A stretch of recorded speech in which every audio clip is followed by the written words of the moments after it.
Hello నమస్తే, welcome to LP news. నేను తరి రాజశేఖర్. ముందుగా హెడ్లైన్స్ చూద్దాం. కామారెడ్డి జిల్లా తాడ్వాయి మండలం బ్రాహ్మణపల్లిలో గత 2 రోజులుగా కురుస్తున్న వర్షానికి కాలనీవాసులు తీవ్ర ఇబ్బంది పడుతున్నారు. 2 రోజులుగా ప్రజలు తీవ్ర ఇబ్బంది పడుతున్న అధికారులు నాయకులు పట్టించుకోవట్లేదని కాలనీవాసులు చెబుతున్నారు.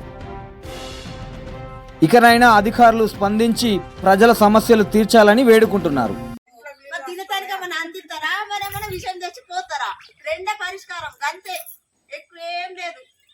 తినదానికి మనం అందించిపోరు, లేకపోతే విషయం అన్న తెచ్చిపోరు. ఊరోళ్ళు ఇంత పోసిపోతే చచ్చిపోతారు, ఇంట్లో నీళ్ళలో పడి అయిపోతుంది. అటు చూసుకోమని దీన్ని పట్టించుకునే మానవాళ్ళు లేరా? ఇక వాళ్ళు మమ్మల్ని ఈ గల్లి ఈ 3వ వాడ మునిగిపోయినా మొత్తానికి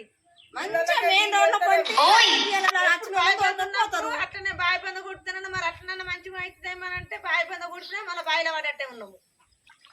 అట్లా పట్టించుకోరు, ఇట్లా పట్టించుకోరు. మరి ఎట్లా మరి పరిష్కారం ఏంది?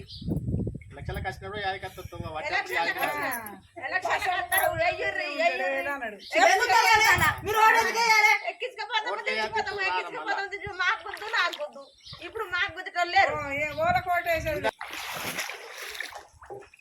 ఇంత ఘోరం ఆ ఇళ్ళ కట్టుకున్న నీళ్లు మొత్తం నిద్రలు ఉంటలేవు. బాత్రూమ్ నరేష్ లాట్రిన్ రూమ్ ఈ బాత్రూమ్